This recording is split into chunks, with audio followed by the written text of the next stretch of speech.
Welcome once again to the Sage. A wonderful journey, a journey in which we work with you to uncover hidden treasures. Joyful, inspiring, and truly, truly exciting. Yes, it's once again another episode in which, as we had said previously, we meet really wonderful young people who have become entrepreneurs and have made a success of it. Today's episode is full of excitement. For me particularly, it's full of joy. It meets an innate need in me to see a young lady with so much enterprise who is so gifted. I say that because I in particular have a soft spot for young women. I feel young people in our country and in many parts of the world are more burdened, more handicapped by the fact that they lack jobs and therefore lack a viable means of empowerment, economic empowerment. But this is really, really acute for young women.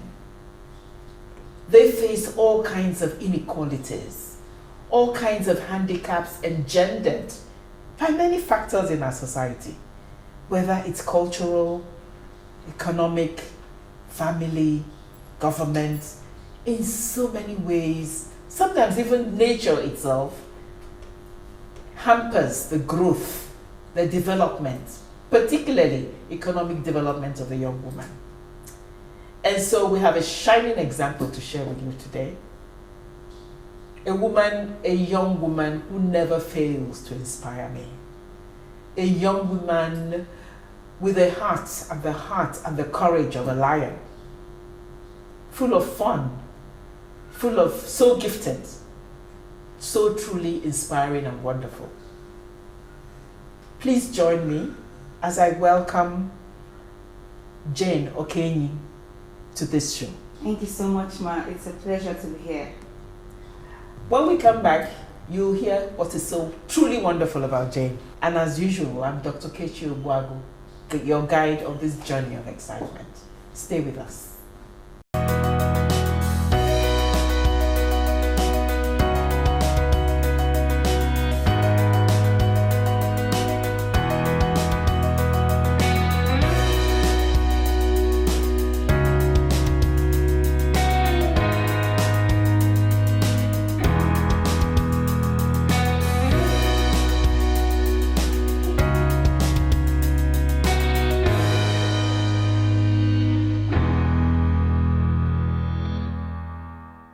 Welcome once again to the Sage. My dear, tell us a little about yourself. Okay. My name is Okenyi J. Ijeoma. I'm from Abia State, Nigeria. I'm an Igbo girl. Okay, and I hail from Akano Item local government in Abia State. I schooled at Michael Obara University of Agriculture, Umudike in Abia State, and I studied biochemistry. Currently, I'm a youth corps member, although I'll be finishing my youth service this month. So, it may interest you to know, and also my audience, that I'm a shoemaker. And yes, I am a shoemaker. I love to be called one. I'm repeating it because I don't want you to call me a cobbler. I don't want you to call me a shoe designer. I am a shoemaker because I make footwears. So that is a little about who I am. Great. Jane the shoemaker. Yes, ma'am. Jane, tell us a little bit about what made you shoemaking? What made you go into this business that is obviously very much a man's world? Okay. Yes, as they always say, shoemaking is a male-dominated business. So everybody usually asks that question. So the first thing I would say is that I didn't just start by making this business part of what I wanted to do in life. I didn't grow up wanting to be a shoemaker. You know, it was born out of passion for entrepreneurship, passion for business, passion to wanting to become something different aside the regular things that women do in the society. When I was little, when I was growing up, when my parents buy clothes, and they don't buy shoes, it's a problem. You have to buy shoes for me. So right from time, I've always loved footwears. I can't afford to wear the same shoe I wore last year, this year. No, not possible. Then talking about the energy involved in this business. I grew up as a tomboy. I have a twin brother, so at least that can explain why I grew up as a tomboy. He was my only friend and sibling, so I always did everything he did. I played the same kind of games he played, the football, the sports and all that. So I think that was where I built my physical strength from. Then looking at business, at the business angle, everything I turned into business. My parents gave me money. See, they gave me money, but that 10 naira I'll make from selling that little drawing gave me joy. That little construction that I would just do, put together envelopes and sell to my teachers. Did you say you were from Newi, no? No. From Abia State. But I don't know why some people think I'm from Abia. Is it Ijebu? No! I'm from Abia State. Yes. So maybe a lot of people say, maybe because I'm an Igbo girl, that's why you're into business and all that. But maybe it's true, maybe it's not true. But I just know that business has been inherent in me right from when I was a little child. So that, so coupled with the business angle, the strengths I have, my love for footwears, and your love for money. And my love for money. I can't hide it. All put together has made me a shoemaker today. Shoe, that's interesting. And what kind of shoes do you make? Okay, I make flat-soled shoes for men, mostly, and then for women. I make palm slippers and sandals. So, this is what I call Nneka. This is the Nneka slide. Nneka is an Igbo word meaning mother is greater. Mother is greater. So, I gave this footwear. I was inspired by one of my very wonderful mom in the making, and I got this footwear. So it's called Nneka slide, and we have many more in my factory. So I'm also looking to branch into making boots and all those official all these boots that the civil defense people use, the army people use, all those boots, camp boots and all that. So, but basically I focus on flat-soled shoes like brogues, like drivers or loafers, as the case may be, monk straps, Chelsea boots, and then I also do flat-soled slippers for men and women, and sandals for men and women. Let me ask you, what did your family think about this, your idea of enterprise, going into the shoe business? My family, okay, let me start from my dad. Very wonderful man, I would say. I happen to be his first daughter. We are twins, it's like, just like I said earlier, we are twins, He always wanted me to be a medical doctor, I'll get into the school, finish, maybe after biochemistry, like I studied, further my studies into, study medicine and all that. But as the case may be, after my 100 level, I discovered my passion for footwear making, and I told him about it, and he just needed to see the way. She said, no, my first daughter cannot do this. She has to be a doctor, How can you be this beautiful, you want to be a shoemaker? He doesn't know, it's not possible. He complained, and at first I behaved like I understood, but I honestly didn't understand what he was saying because I knew what I wanted. I went back again and requested to take the sewing machine that's in the house. And he sent me back. He said, no, she go back to school. He sent me to school and not to make shoes. So fast forward to today. My father is my highest marketer as I'm talking to you now. He has brought more than 50 businesses for me to do. And he's so proud now to introduce me to his friends as a shoemaker. Wow. Then for my mom has been supportive from the beginning, even though it didn't look like it from the beginning. But she was there, even when she felt I was not making the right decision, she was still there. And then she kept believing. My twin brother was always there to market online for me. It was now more like a family business. I involved them in everything I was doing. if I'm cutting, everyone is cutting. If I'm coupling, everyone was just there. It was lovely from the beginning. And now my mom, what she calls me is entrepreneur, businesswoman, shoemaker and all that. So it's been a very lovely journey, family-wise. So at the beginning, it was not sweet, but now I think they believe in it. Yes. Yeah, that is great. That is great. So it's a business now. You have your shop, you have your shoes, you have your brand, and people are beginning to make orders so that you're very busy. Tell us a bit. But let's hear about how did you get there? The difficult. Before you go in that, we'll take a break and we'll be back. Okay, thank you.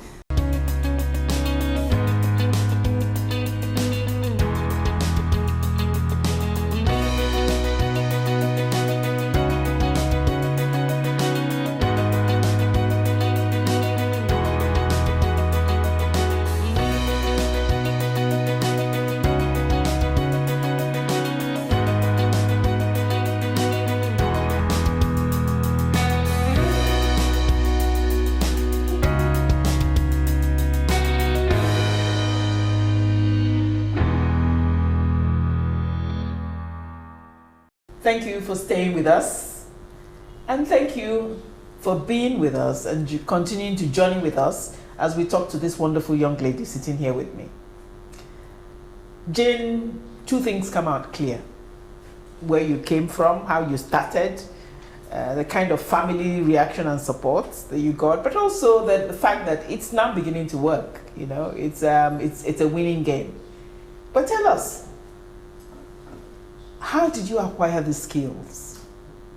Okay. Has it always been easygoing?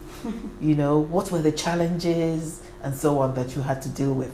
Okay, about the skill sets. 2015, October to be very precise, I just came back home from school. After the 111th semester was over, I came back home for the holiday. And I was just walking by, my street, and I saw this shop, or this shoemaking kiosk, because it's not a shop, a proper shop. And I saw some beautiful designs there. I had to walk in there, and I started asking some questions.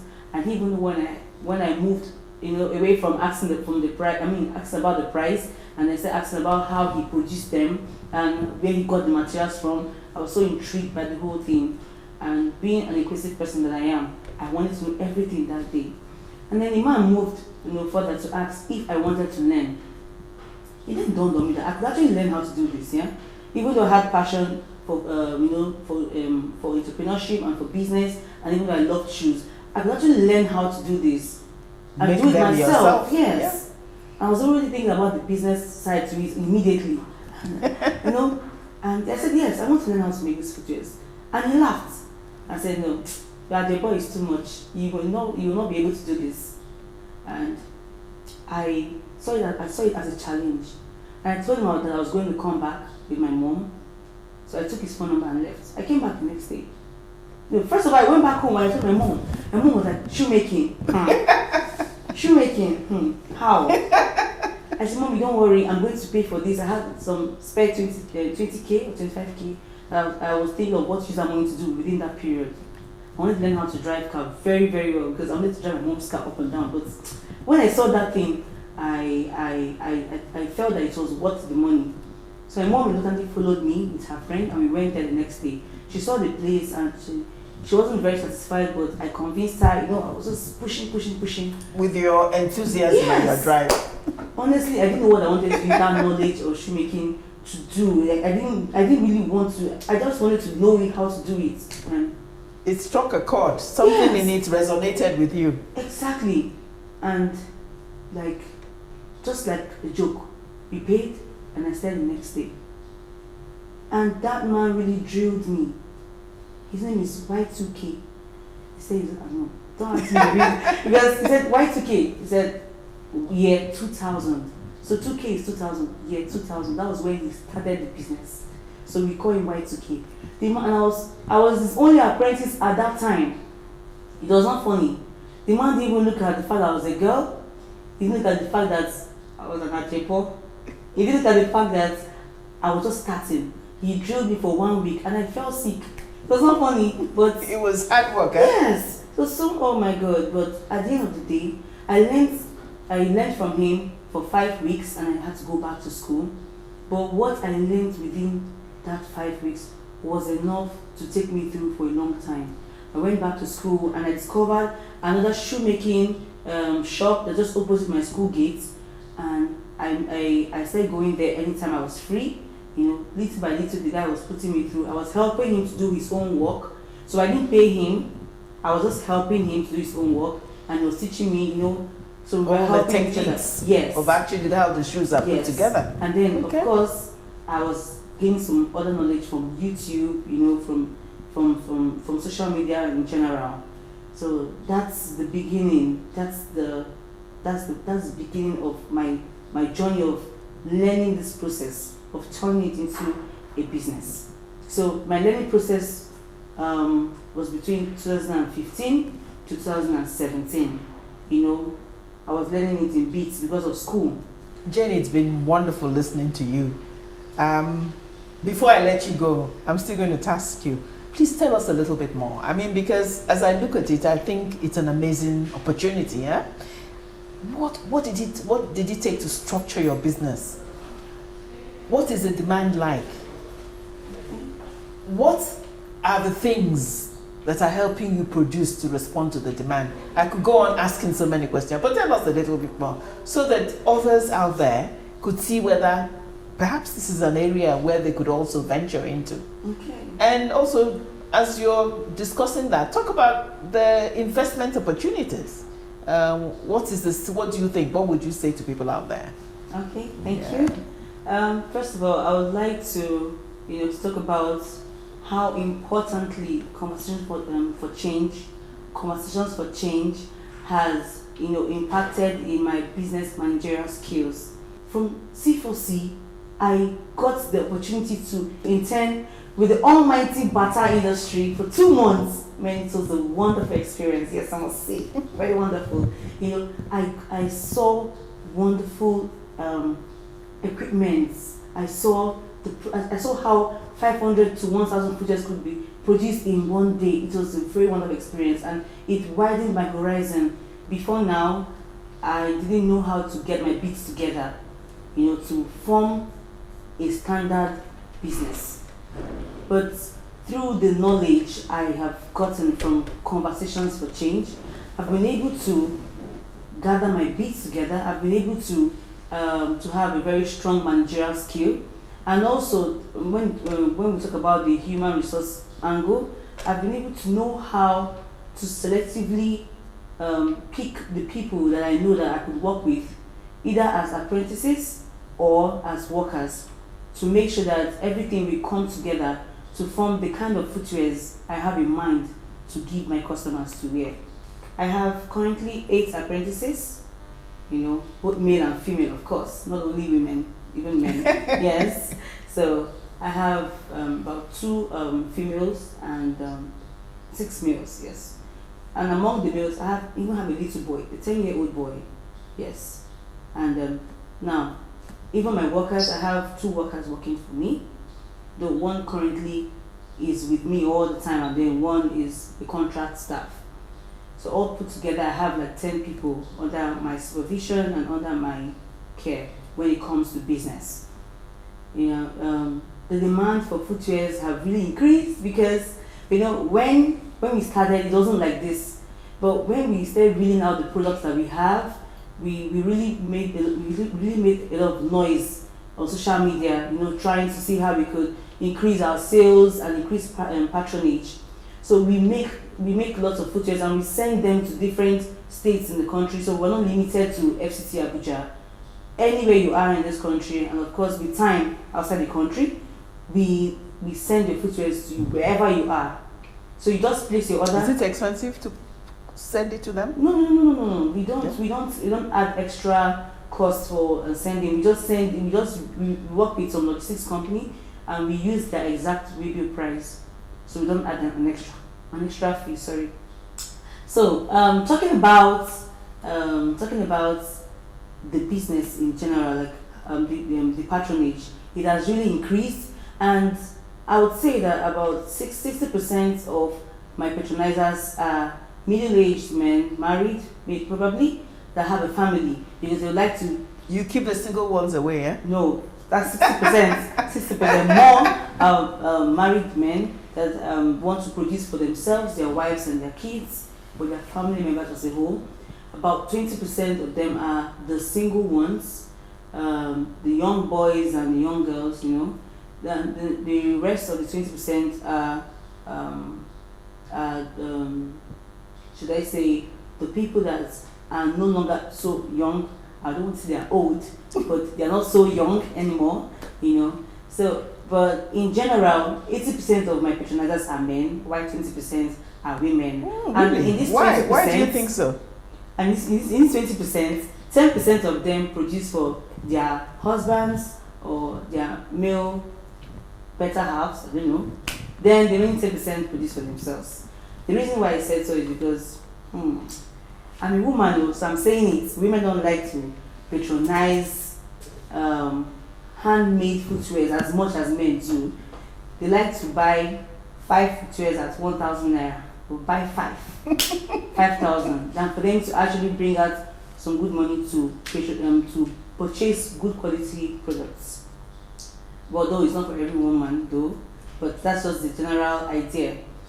Talking about investors and investments as a whole, my business is still very young, is growing even more than I could ever imagine, and is very much open for investors, for partners, for for people who feel that they could make a ton of money out of this. Yes, I'm saying this boldly because this is a very lucrative business. I could have bolted out before now if it was not, because I said earlier I like money and I like to work for my money. So if this business was not lucrative enough to keep me here up to now, this is my 5th year in this business, I would have bolted out maybe a long time ago.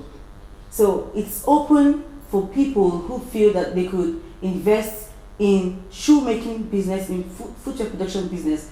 It's very lucrative. We can use this money to get lots of equipment that will ease the production and also make the production process to be faster and to also get to people more than what it is right now. So it's very much open for investments. Yeah, she's telling you loud and clear. Yes.